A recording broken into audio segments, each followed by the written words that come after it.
Oke, kita lanjutkan lagi nantinya untuk modul yang berikutnya, yaitu mengenai tipe data yang jenis data yang berikutnya yang kedua, yaitu yang disebut sebagai list, LIST. Nah, nanti di sini untuk list itu penjelasannya Anda bisa baca di modul. List itu sebenarnya dia itu adalah mirip seperti vektor, cuman lebih apa ya?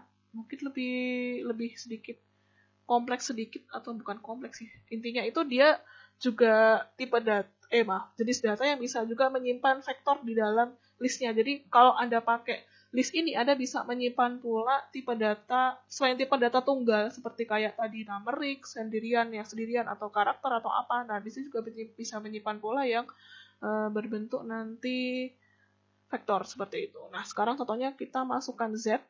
Nah, si Z ini nantinya akan diisi oleh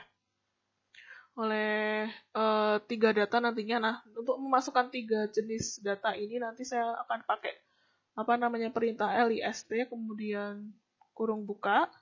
Pertama saya mau masukkan angka 2, kemudian saya akan masukkan bilangan tulisan 3, kemudian terakhir saya mau masukkan vektor yang berisi nanti ada 2, yaitu ada isinya bilangan 3 sama 4 kayak gitu. Nah, sekarang saya enter, udah masuk.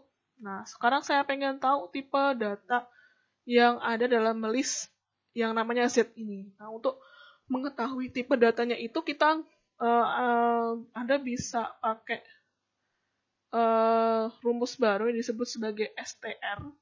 Nah, STR ini digunakan untuk memeriksa di sini. Nah, ini STR itu digunakan nanti di sini penjelasannya adalah mendisplay internal structure dari R object. Nanti akan men-summary intinya itu apa isinya kayak gitu. Itu kalau STR. Kemudian kita masukkan aja Z. Oke, keluar di sini kita lihat si list ini punya isinya itu 3 tipe data. Untuk 3 data yang macam-macam. Pertama adalah tipenya numerik, isi datanya adalah 2. Kemudian yang kedua adalah karakter CHR, dalam isinya itu 3. Tulisan 3 ya maksudnya. Kemudian yang berikutnya adalah num. Nah, numerik juga tapi berbentuk vektor ya. Yang isinya tuh ada 1 sampai 2, yaitu 3 sama 4. Numerik vektor 1 sama vektor 2 maksudnya. Yang vektor 1 3, yang vektor 2-nya 4 seperti itu. Itu contohnya. Nah, selain itu Anda bisa gunakan pula di sini untuk menyimpan data yang bermacam-macam juga. Nah, termasuk nanti untuk ini kan berbentuknya seperti ini ya. Listnya itu ada kayak gini. Nah, Anda tuh nanti bisa menamai ini, misalnya 2 ini adalah apa, 3 ini apa, vektor 3 sama 4 ini apa, itu bisa dinamai nanti jenis tipenya nanti dalam situ. Nah, misalnya di sini untuk menamai itu nanti ada caranya. Nah, sekarang kita coba. Nah, misalnya saya punya list baru yang namanya data baru. Si data baru ini diisi oleh nanti pakai list lagi. List dalam kurung. Kemudian ketika mau menamai itu, Anda bisa sebelum masuk ke ke value atau isi datanya itu, Anda bisa menamai dulu itu masuk kategori value apa di dalam list. Nah, misalnya saya mau masukkan si Andi. Nah, Andi itu kan kategorinya apa? Nama. Nah, saya akan bikin ini menjadi nama, kemudian sama dengan, kemudian diikuti Andi. Nah, setelah itu nanti berikutnya adalah saya mau masukkan bahwa Andi itu punya usia 25 tahun. Nah, sekarang akan saya namai itu kategorinya adalah sebagai usia. Usia saya masukkan, karena usia itu numerik, saya nggak perlu pakai tanda strip di atas ya. Itu kemudian saya masukkan, saya itu adalah hobi juga. Hobi. Kalau hobi itu karena dia karakter harus pakai ini.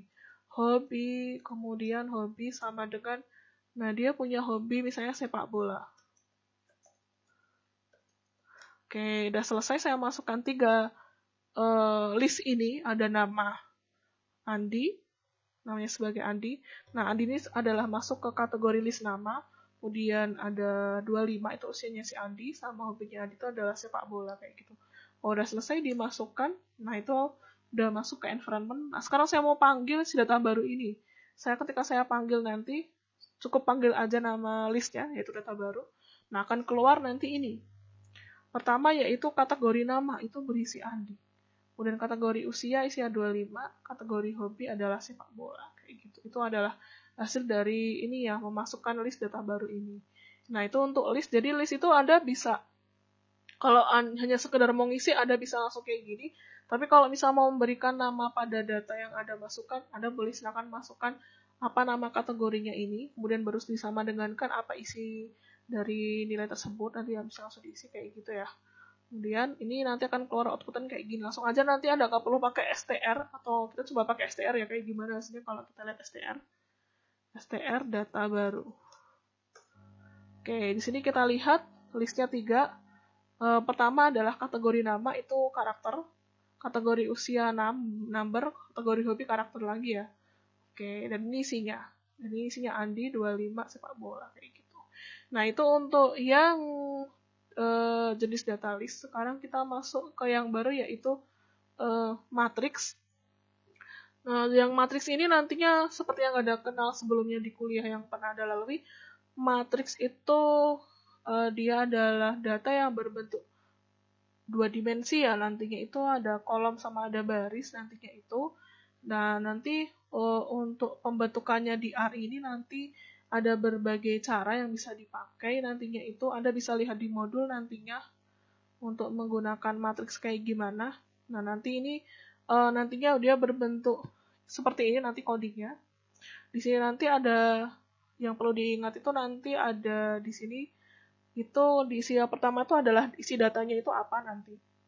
Nah, ini Anda setelah mengeluarkan kode matriks ini di isi yang pertama itu setelah tanda kurung itu adalah datanya apa, inputannya itu apa, dan inputnya ini bisa berupa vektor nanti. Kemudian ada jumlah kolomnya berapa, enroll itu untuk kolom, encall itu untuk jumlah kolomnya, enroll itu jumlah baris, kemudian encall itu untuk kolomnya, kemudian ada by row, yang by row biasanya adalah nanti nilai logikanya. Di sini kalau dia ditulis true maka akan terisi nantinya matriknya itu dari baris dulu. Tapi kalau false nanti dari sebalikannya dari kolom kayak gitu. Kemudian ada dim names. Nah, dim names ini adalah kalau Anda mau memberikan nama pada kolom sama barisnya itu, dia juga bisa dimasukkan lagi dim names ini. Nah, ini kayak gitu. Itu yang bisa dipakai. Nah, sekarang kita akan coba membuat sebuah matriks yang isinya itu 15. Kemudian nantinya itu di sini ada 3 kolom sama 5 baris, dan dia nanti by row-nya adalah false. Gitu, berarti diisi dari kolom ya. Kalau true nanti dari baris seperti itu. Nah, kita coba sekarang masukkan ke coding R-nya. Di sini saya namai matrikku. Kemudian diisi matriks. Kemudian kurung bukannya lagi. Nah, ini tuh datanya kita masukkan dulu. Datanya itu berkisar dari 1 sampai titik 2, 15. Jadi akan terisi data dari bilangan 1 sampai 15 yang terakhir kayak gitu. Kemudian koma. Dan dia nanti akan punya baris itu sebanyak 3. Tadi kan kita mau bikin 5, ukurannya 3 kali 5 ya. 3 baris, 5 kolom. Barisnya 3, kolomnya 5. Ini kemudian koma, terakhir adalah by row-nya false. Oke. Nah, untuk dim names itu pilihan ada boleh isi atau enggak. Di sini saya enggak menamai kolom sama barisnya, jadi dim names-nya saya kosongkan. Langsung di enter aja. Nah, sekarang kita akan panggil matriks matriku. Nah, ini hasil dari matriks matriku keluar di sini. Nah, di sini akan dia ngerandom isinya itu terserah dia nanti. Dia mau terserah ngacaknya gimana. Kalau yang saya tampilkan di modul kayak gini, nah hampir sama ya, dia ngacak sendiri nih, ngacaknya terserah nanti gimana. Nah, ngacaknya dari ini ya, karena tadi saya menggunakan karena saya menggunakan by row-nya false, maka dia mengisinya dari kolom dulu, makanya ini dihitungnya dari kolom ya, 1, 2, 3, 4, 5, 6, 7, 8, 9, dan seterusnya sampai sini. Tapi kalau nanti Anda tulis di sini by row-nya true, nanti akan terisi 1, 2, 3, 4, 5, 6, 7, dan seterusnya nanti sampai sini nanti kayak gitu. Jadi kalau false itu nanti akan ngisi dari kolom, kalau true nanti dari baris duluan kayak gitu. Oke, nah sekarang kita coba kalau yang dari nanti dim name by row-nya kalau true ya, coba kita namain matriks baru, matriks lagi, kemudian masukin datanya di sini, kurung buka lagi, saya isi 24 sampai 31, kemudian diisi nanti jumlah barisnya 4, kolomnya 2. Nah, sekarang by row-nya true. Kita lihat, kemudian kita panggil nanti matriks baru. Maaf, salah. Enter. Nah, di sini kalau Anda menggunakan by row-nya true, nanti ini langsung keisi 24, 25 dari baris ya, kemudian 26, 27 sampai 31 di sini dan terakhir. Jadi tersimpan angka dari bilangan 24 sampai 31 kayak gitu. Itu untuk matriks. Oke. Sementara sampai sini dulu.